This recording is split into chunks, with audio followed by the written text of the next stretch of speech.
오늘의 사연 시작합니다. 안녕하세요. 저는 3살 된 아이를 키우고 있는 남자입니다.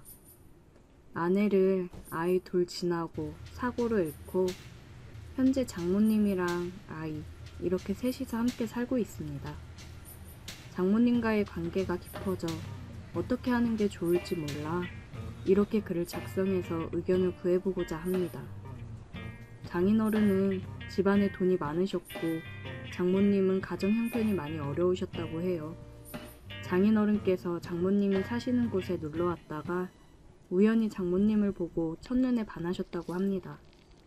장모님은 나이 차이가 많이 나는 장인어른이 자꾸 만나자며 다가오자 강하게 거부 의사를 표현했지만 장인어른은 장모님 형편이 어려운 걸 알고 장모님 부모님을 찾아가 빚 해결해 줄 테니 따님을 달라고 얘기를 해서 장인어른과 장모님이 결혼을 하게 되었다고 하더라고요. 장모님은 어린 나이에 사랑하지 않는 사람과 결혼을 해서 결혼 생활을 하셨어요. 그리고 바로 제 아내를 출산하셨고 아이 때문에 참고 살았다고 했습니다. 그런데 장인어른이 술 담배를 엄청 하셨었는데 정말 갑자기 심장마비로 세상을 떠났다고 하셨어요. 살면서 장인어른에 대한 원망도 많았지만 그래도 남편이고 아이 아빠니 먼저 떠나보낸 게 마음이 많이 아프셨다고 합니다. 장인어른이 남기고 간 재산이 많기 때문에 먹고 사는 문제에 있어서는 크게 걱정이 없었다고 하셨어요. 그래도 장인어른 그늘에서 해보지 못했던 것들, 특히나 경제적 활동을 해보고 싶었던 장모님은 작은 가게를 하나 운영하면서 아내를 키웠다고 하셨습니다. 없이 살아서 원치 않는 혼인을 한 장모님은 어려운 아이들을 위해 기부도 하고 봉사도 하고 사셨어요. 기부는 지금도 하고 있습니다. 그런 장모님 밑에서 자란 아내여서 그런지 아내도 참 밝고 사랑스러운 사람이었습니다. 결혼을 해서도 아내는 장모님 혼자 계시니 저랑 같이 장모님을 자주 찾아뵙고 식사도 같이 하고 가끔씩 여행도 다니고 그랬어요. 저도 부모님이 안 계셔서 그런지 장모님이 엄마처럼 잘 챙겨주셔서 정말 감사했고 가족같이 지냈습니다. 한참 행복하게 결혼 생활하면서 아이 돌잔치도 끝내고 그랬는데 정말 한순간에 아내를 사고로 잃고 장모님도 저도 너무 힘든 나날들을 보내고 있었습니다. 아내가 사고로 세상을 떠나고 원래 지내던 곳에서 모든 걸 정리하고 다른 지역으로 이사를 했어요. 아내와 함께 했던 집에서 생활하기 힘들 것 같았는데 마침 회사에서 다른 지역에 지점 하나를 더 낸다고 해서 제가 가겠다고 했습니다. 어린 아이 때문에 장모님이랑 함께 지내기로 해서 같이 이사를 했습니다. 장모님이 아이를 봐줬어요. 힘든 마음을 추스르고 장모님도 저도 힘겨운 상황에서도 서로를 의지하면서 지내고 있었습니다. 장모님도 젊으신 편이기 때문에 사람들이 가끔 저희를 부부로 오해하기도 했어요. 저 또한 장모님이랑 지내오면서 결혼 생활을 하고 있는 듯한 기분이었습니다. 아내랑 장모님이 많이 닮기도 했거든요. 저희는 묘한 분위기 속에서 함께 지냈습니다. 모든 문제는 술을 마시고 나서 일어나죠. 회식이 있는 날이라서 술을 먹었는데 조금 과하게 먹은 날이었어요. 업무 스트레스도 심했고 아내가 더 그리운 그런 날이었거든요. 그렇게 취해서 새벽에 집에 들어갔습니다. 장모님께서 안 주무시고 혼자 눈물을 흘리며 소주를 드시고 있었어요. 장모님, 왜 혼자 술을 드시고 계세요? 박서방 왔어? 에휴, 나도 참 죽책맞게. 신경 쓰지 말고 얼른 들어가 쉬어. 저도 한 잔 주세요. 아내가 그렇게 떠나고 나서 장모님이랑 처음으로 같이 술을 마셨습니다. 장모님, 윤경이 그렇게 떠나보내고 저 진짜 장모님 덕분에 살고 있습니다. 장모님 아니었으면 맨날 술독에 빠져 있었을 거예요. 우리 윤지도 제대로 못 돌봤을 거고요. 장모님도 힘드실 텐데 너무 감사해요. 내가 윤경이 엄마, 윤지 할머니로서 당연히 해야 되는 일들인데 뭐가 고마워. 고마워하지 마. 장모님이랑 한참을 얘기하면서 술을 마셨어요. 이렇게 술을 많이 마시면서 힘들어하는 이유는 저도 장모님도 알고 있었습니다. 떠난 아내에 대한 그리움도 있었지만 미안함이 더 컸습니다. 장모님이랑 이렇게 지내면서 우리는 서로에게 마음이 있다는 걸 느끼고 있었어요. 저는 장모님을 여자로, 장모님은 저를 남자로 보고 있었습니다. 한 집에서 계속 같이 지내고 아이도 있고 결혼한 부부처럼 생활을 하고 있는데, 그리고 젊고 아내 닮은 장모님이니 제 마음이 마음대로 되지 않더군요. 애써 서로 부정하고 외면하고 있었지만 사람 마음이라는 게 어디 마음대로 되던가요?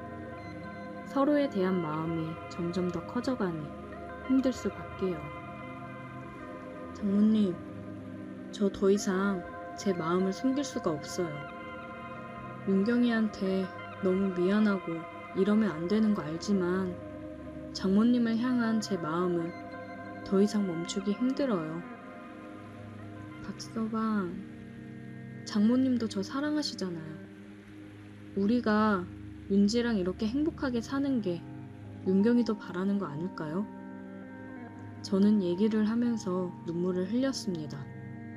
장모님이 눈물 흘리는 저를 보며 눈물을 닦아주었고 우리는 서로의 눈을 바라보았습니다. 사랑해요.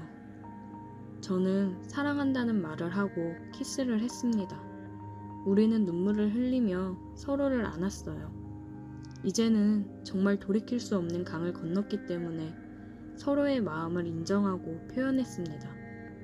그냥 지금 이 순간이 너무 소중하고 미안하고 여러 가지 감정이 겹쳤던 것 같아요. 하지만 이 시간 이후로는 정말 남아있는 우리의 행복만을 생각하려고 합니다. 다음날 아침 우리는 함께 눈을 떴고 다시 한번 서로의 마음을 확인했습니다. 우리는 서로 부르는 호칭도 바꿨어요. 더 이상 장모님이 아닌 자기라고 부르고 있습니다. 아이한테도 얘기할 때 엄마라고 부를 수 있게 얘기하는 중이에요. 힘들었던 삶 속에서 조금씩 다시 행복을 찾아가고 있었습니다.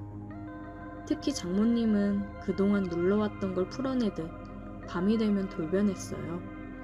사랑하지 않았던 장인어른과의 결혼 생활이 행복할 리 없었겠죠. 그리고 일찍 과부가 된 탓에 얼마나 욕구가 쌓였겠어요. 그리고 이제 서로 사랑하는 사이가 됐으니 그 욕구가 표출되는 건 당연하다고 생각합니다. 저 또한 너무 좋았습니다. 밤마다 돌변하는 장모님을 보며 저도 밤마다 뜨거워질 수 있어서 기분이 너무 좋더라고요. 퇴근하고 오면 항상 그랬듯이 맛있는 저녁을 준비하고 뽀뽀를 하며 저를 반겨주는 사람이 있으니 집에 들어오는 것도 행복입니다. 저녁을 먹고 아이와 시간을 보낸 후에 일찍 잠을 재우고 있어요. 온전히 우리 둘만의 시간을 보내기 위해서 빠른 육퇴를 하고 있습니다. 문화센터만 다니다가 아이를 어린이집에 보내기 시작했고, 아이가 어린이집에 가 있는 시간이면 제가 평일 연차를 내고 둘이서 영화도 보고 맛있는 것도 먹으러 가고 남들처럼 평범한 데이트를 하며 지냈습니다. 이렇게 행복한 날들을 보내는 와중에도 한 가지 걱정이 되는 건 아이가 컸을 때 혹시나 우리 사이가 일반적이지 않다는 걸 알았을 때 많은 상처를 받을까봐 걱정이 되네요. 평생 장모님을 엄마로 알고 살아갈 수 없을 테니까요. 이렇게 행복하다가도 그런 부분을 생각하며 또 한없이 생각이 많아지는 밤을 보내고 있어요. 우리는 가족으로 행복하게 살아가고 싶은데 커가면서 모든 걸 알게 되는 딸의 마음을 생각했을 때는 정말 이러면 안 되는 건가 싶기도 합니다. 우리 딸도 모든 걸 이해해 줄 수 있을까요? 그건 저희의 큰 욕심이겠죠? 어떻게 하는 게 현명한 방법일까요? 오늘의 사연 여기까지입니다. 오늘도 들어주셔서 감사해요. 구독, 좋아요, 알림 설정 부탁드려요. 오늘의 사연 시작합니다. 안녕하세요. 40대 여자입니다. 살아오면서 이 나이에 이런 경험을 하게 될 줄 상상도 못했는데 참 사람 일이라는 건 알 수 없는 게 맞는 것 같네요. 남편이 발령이 나서 이사를 했습니다. 첫째는 이제 막 대학에 입학해서 자취방을 얻어주었고 둘째는 고3인데 이사를 하기에도 애매하여 첫째랑 함께 지내기로 하고 주말마다 저희가 가서 살펴보고 있어요. 첫째는 이제 막 대학에 들어가서 놀기 바쁘고 둘째는 독서실에서 생활하기 바쁩니다. 남편이랑 저는 새로운 보금자리에서 새롭게 시작을 했어요. 아무래도 처음 타지로 이사를 해보는 거라 아는 사람도 없고 낯설고 그러더라고요. 그러다가 마트에서 장을 보는데 우연히 고등학교 동창을 만났습니다. 저희 가정의 파국은 이때부터 시작되었던 것 같네요. 어머, 너 정희 아니니? 아, 누구? 예, 나야 희선이. 아, 내가 쌍꺼풀 수술을 해서 못 알아보려나? 희선이? 부부고등학교 그 이희선? 그래, 이게 얼마만이야 이게. 너는 어쩜 변한 게 없다. 한 번에 알아봤잖아. 옛날 그대로 여전히 예쁘네. 아우 기집애. 아우 고마워. 어떻게 이렇게 만나니? 반갑다. 그러게, 너 계속 파주 살았어? 왜 여태 한 번을 못 봤지? 아, 나 얼마 전에 남편이 발령이 나서 이사 왔어. 근데 이사 와서 이렇게 만나네. 신기하다. 그러게, 너무 반갑다. 진짜 바쁜 거 아니면 차라도 한잔 하자. 아, 나 장 보는 중이었어가지고. 너 연락처 알려줘. 내가 다음에 한번 집으로 초대할게. 너무 반갑다. 그래. 그러면 연락해. 장 보고 잘 들어가. 이사 온 지 얼마 안 돼서 아는 사람도 없어 조금 우울하던 찰나 고등학교 동창 희선이를 만났습니다. 새로운 곳에서 아는 사람을 만나니 너무 반가웠어요. 친구랑 그렇게 연락을 했고 집으로 초대했습니다. 어서와 희선아. 와, 집도 좋다 정이야.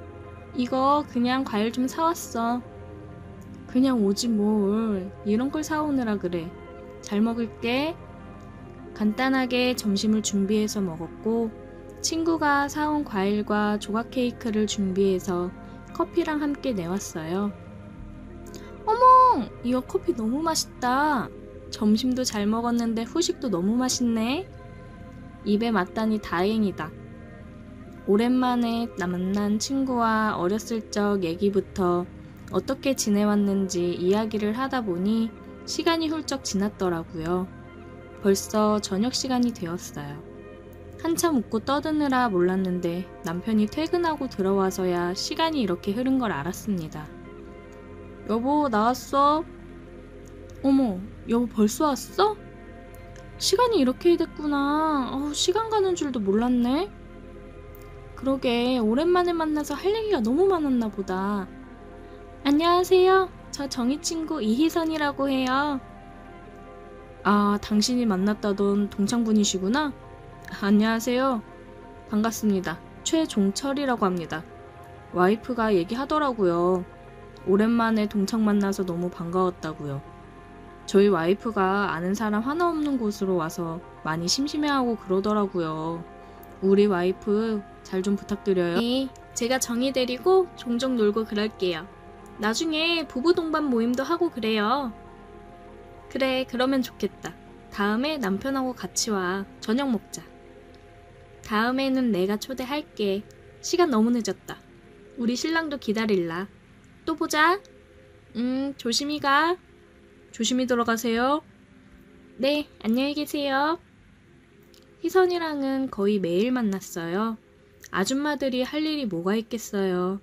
그냥 만나서 수다 떨고 커피 한잔하고 집안일 하는 게 일상인데 같이 쇼핑도 다니고 맛있는 것도 먹으러 다니고 그랬습니다. 아는 사람이 없으니 희선이랑 급격하게 가까워졌어요. 희선이가 남편이랑 같이 저녁에 초대를 했습니다. 와인 한 병 사들고 갔어요. 희선이 남편이랑도 반갑게 서로 인사를 하고 즐거운 저녁 식사를 했습니다. 그리고 과일이랑 와인 한 잔씩 하면서 얘기 나누다 보니 남편들도 친해졌어요. 저희 남편이 나이가 조금 더 있었는데 형님 하면서 희선이 남편분이 잘 따르더라고요. 그 이후 부부끼리 종종 만났고 남편들은 따로 골프 치러도 나가고 했습니다. 한 번은 펜션을 잡아서 놀러 가자고 했어요. 라운딩하고 와서 펜션에 와서 바베큐도 먹고 하자고요. 서로 일정을 잡아서 펜션을 잡았어요. 오랜만에 골프를 치려고 하니까 처음에는 잘 안 되다가 점점 감이 잡혀서 잘 되더라고요. 펜션에 도착해서 씻고 바베큐를 준비해서 술이랑 함께 먹었습니다. 나름 운동 후에 먹는 술이라 그런지 굉장히 잘 넘어갔어요. 한참을 술이랑 고기랑 먹었습니다. 저를 포함해서 다들 많이 취했습니다. 남편은 소파에 누워 있었고 희선이는 방으로 가서 누워 있었어요. 저는 좀 걸으면서 술 좀 깨야겠다 싶어 밖으로 나왔습니다. 펜션 뒤쪽으로 산책하기 좋게 산책로가 있었거든요. 한참을 걷고 있었는데 뒤에서 누가 따라 나왔어요. 너무 놀라서 소리를 지를 뻔했는데 제 입을 막으면서 쉿, 저예요 하면서 말을 하더라고요. 석현씨? 깜짝 놀랐잖아요. 저기서부터 불렀는데 정희씨가 못 들었는지 그냥 가더라고요. 위험하게 늦은 시간에 혼자 뭐해요? 그냥 술 좀 깰 겸 좀 걷다가 들어가려고요. 저도 그럼 술 좀 깨야겠네요. 같이 걸어요. 희선이는 아직 자요? 네. 어쩐지 주량을 너무 넘어서 마신다 했어요. 반이 즐거웠나봐요. 저희 남편도요. 저렇게까지 술 많이 마시는 거 처음 봤어요. 석현씨랑 요즘 골프도 치러 다니고 이런 모임이 처음이라 그런지 들떴나봐요. 형님은 좋으시겠어요. 정희씨 같이 예쁘고 애교도 많은 와이프도 있고. 네? 석현씨도 희선이 같은 좋은 와이프 있잖아요. 희선이도 참 좋은 여자죠. 근데 너무 털털해서 탈이에요. 그게 희선이 매력인걸요. 한참을 얘기하면서 걷고 있는데 석현씨가 슬쩍 제 손을 잡더라고요. 저는 깜짝 놀라서 손을 빼려 했는데 더 꽉 붙잡았습니다. 정희씨, 이렇게 잠깐 손잡고 걸으면 안 돼요? 석현씨, 우리 그냥 얼른 들어가요. 다들 기다리겠어요. 저 정희씨 처음 봤을 때부터 마음에 들었어요. 제가 생각했던 이상형이라고 해야 될까?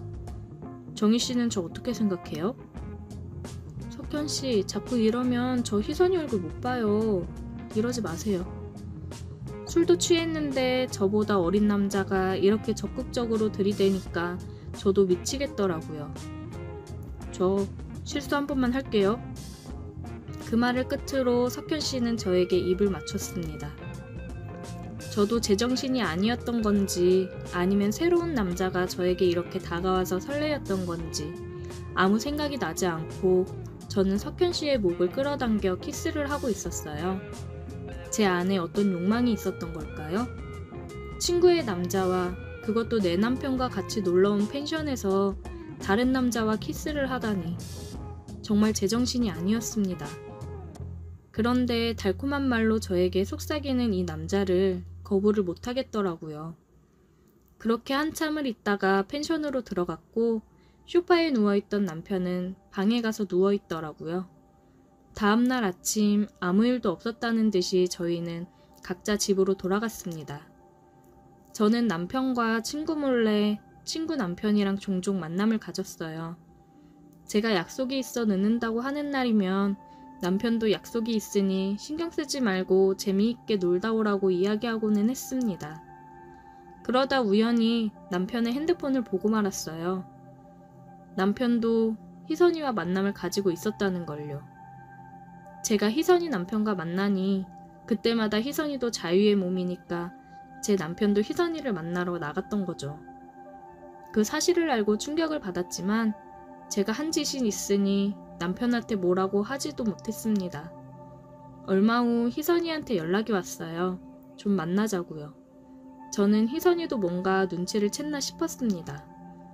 희선이가 집으로 와서 얘기를 하더라고요. 너 내 남편이랑 만나지? 미안하다. 미안할 거 없어. 너도 아는 것 같은데 나도 네 남편이랑 만나는 거. 얼마 전에 알았어. 나랑 네 남편도 그때 펜션에서부터였어. 내가 소파에서 자고 있는 네 남편 꼬셨거든. 같이 만나면서 보니까 굉장히 다정하고 능력 있는 사람이라 너가 부러웠고 네 남편이 탐나더라? 뭐라 할 말이 없다. 내 남편이랑 네 남편은 아직 우리가 알고 있다는 거 몰라. 너는 내 남편이랑 어떻게 하고 싶어? 여기서 그냥 관계 정리하는 게 맞는 것 같아. 아니, 나는 네 남편 계속 만나고 싶어. 너도 그러니까 내 남편 계속 만나. 그냥 이렇게 지내자. 서로 즐기면서 원하는 거 하고 사는 거지. 이렇게 지내다 보니까 좋더라. 내 남편도 집에 와서는 헛짓하고 다니는 게 미안해서 그런지 더 잘하고. 난 이 관계 괜찮다고 생각해. 친구의 말에 생각이 많아졌습니다. 내가 어떻게 하는 게 맞는 걸까 싶더라고요. 저도 솔직히 이 생활이 더 좋았으니까요. 친구 말처럼 밖에서 석훈 씨를 만날 때는 연애하는 것처럼 설레고 심장이 뛰었고, 집에서는 더 다정하게 저를 챙기는 남편이 좋았습니다. 친구한테는 생각을 좀 해보겠다고 했어요. 정말 비밀로 만남을 유지했던 거면 몰라도 친구랑 제가 다 알고 있는데 이 관계를 유지하는 게 맞는 걸까요? 제가 한 짓이 있으니 폭풍이 어떻게 다가오든 감수해야 되는 거겠죠? 서로 원하는 걸 찾아서 즐기고 있으니 그냥 이대로 지내는 게 맞는 걸까요? 오늘의 사연 여기까지입니다. 오늘도 들어주셔서 감사해요. 구독, 좋아요, 알림 설정 부탁드려요.